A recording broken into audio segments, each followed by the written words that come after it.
राज्य था जिसका नाम अयोध्या था।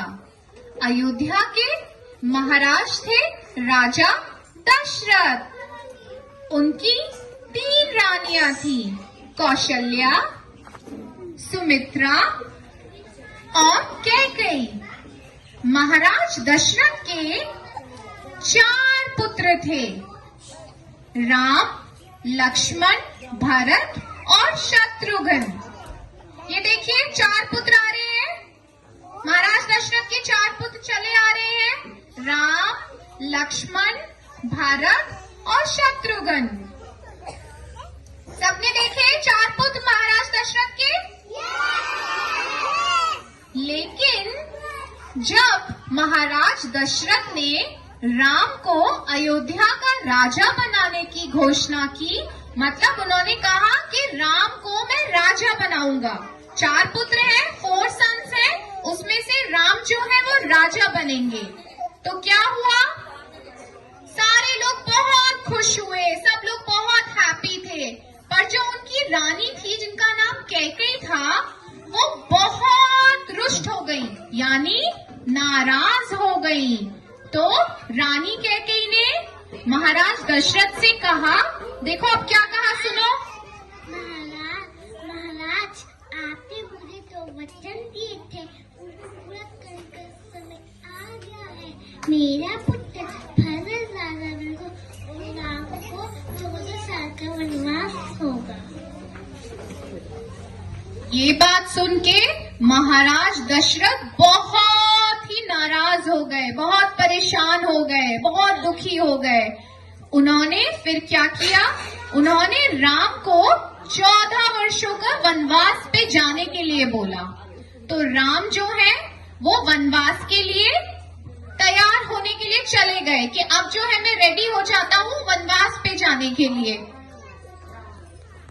इस बात से वो इतना दुखी हुए कि वो बीमार भी रहने लगे, क्योंकि जो राम थे वो उनके सबसे फेवरेट पुत्र थे।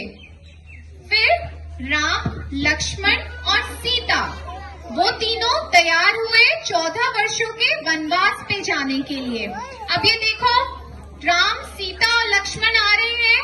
अब ये कैसे कपड़े पहने हुए हैं? अब इन्होंने कोई फैंसी कपड़े तो नहीं पहने हुए ना, बहुत जिसमें चमक धमक नहीं है। अब वो वनवास पे जा रहे हैं। 14 वर्षों का वनवास क्या होता है कि आपको 14 साल तक जंगल में रहना है। जंगल में ही आपका घर होगा, वहीं पे आप अपना खाना बनाओगे और वहीं पे आप सोओगे। जब वो लोग जंगल में गए तो पता है क्या हुआ? वो इधर गए, उधर गए, फिर वो एक जगह पहुंचे जिसका नाम था पन्नी। एक कुटिया बनाई। ये देखो एक कुटिया दिख रही है सबको, एक घर दिख रहा है। उन्होंने ऐसा एक घर थे, रोज खाना बनाते थे, अपने कपड़ों को धोते थे, कुछ काम करते थे और फ्रूट्स ढूंढते थे, वेजिटेबल्स ढूंढते थे, आग जलाते थे। उसके बाद एक दिन सीता जी क्या कर रही थी? वो अपना काम कर रही थी। तो जंगल में बहुत सारे एनिमल्स होते हैं, बहुत तरह तरह के एनिमल्स होते हैं। तो उन्होंने एक स्वर्ण मृग को देखा। स्वर्ण मृग क्या होता है? सोने का हिरन। देखो है ना सोने का हिरन, है सोने का हिरन। तो सीता जी ने बोला, राम जी से उन्होंने क्या कहा सुनो। रंग सुनहरा हिरन की सुंदर सीता मन को भाई, जाए कोई जल्दी से इसको लेकर आए। तो राम जी ने सीता जी की बात को सुन के कहा, ठीक है, मैं ना जंगल में जाता हूँ और मैं उस हिरन को लेकर आता हूँ।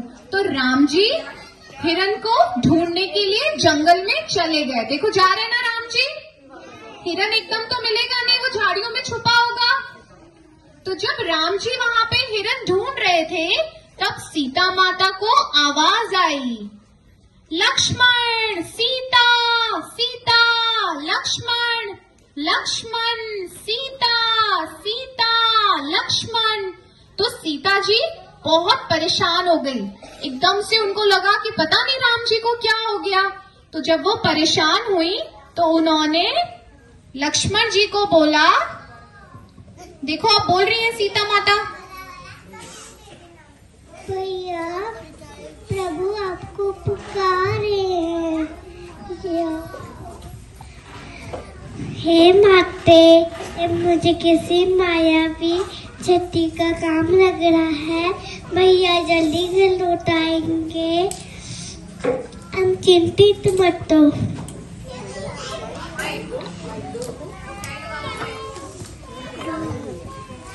नहीं भैया, मेरी आज्ञाकारी का पालन करो।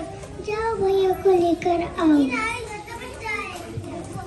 ठीक है माते।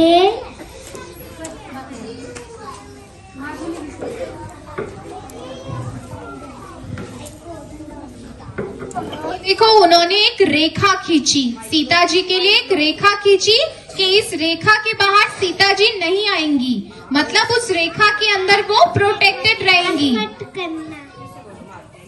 हे माते, आप कौन बोल रहा है? इस रेखा को पार मत करना। मैं जल्दी कर लौट आऊंगा। ठीक है भैया। अब इतना कहकर लक्ष्मण जी ने क्या किया, उन्होंने जो लाइन खींची थी सीता माता को बोला कि उसको ना पार नहीं करना, उसको क्रॉस नहीं करना, और वो वहां से चले गए। फिर सीता माता अपना काम करने लगी। उसके बाद आता है रावण। तो देखो अब रावण आ रहा है। देखो रावण आ रहा है ना।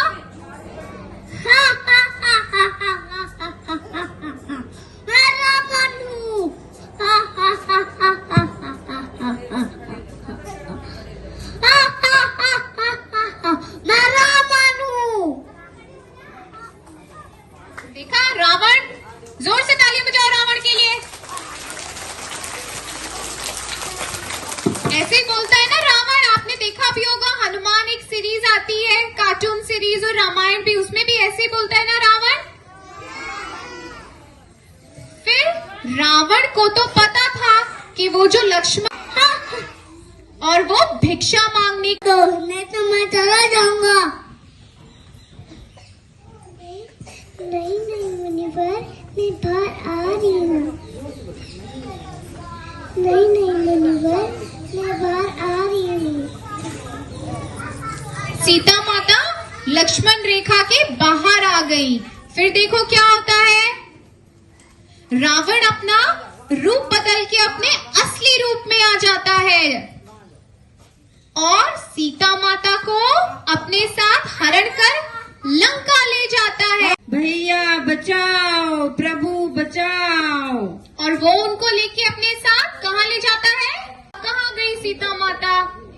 अब उनको तो सीता माता मिलती नहीं है, क्योंकि जोर से बताओ कौन मिलता है?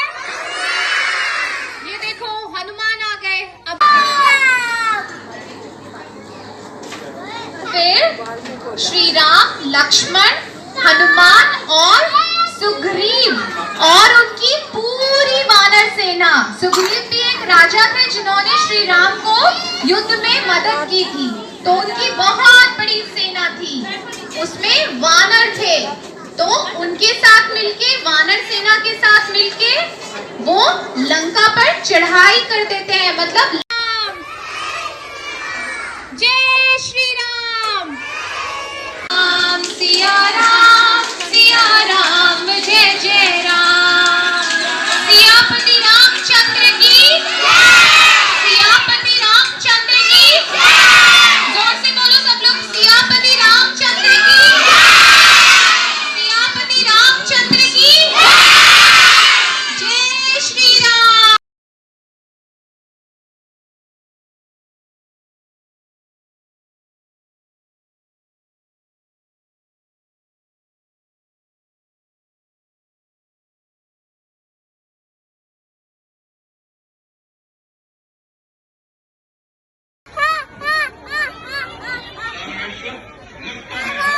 मान्यता को मिटाने की ठान करा है।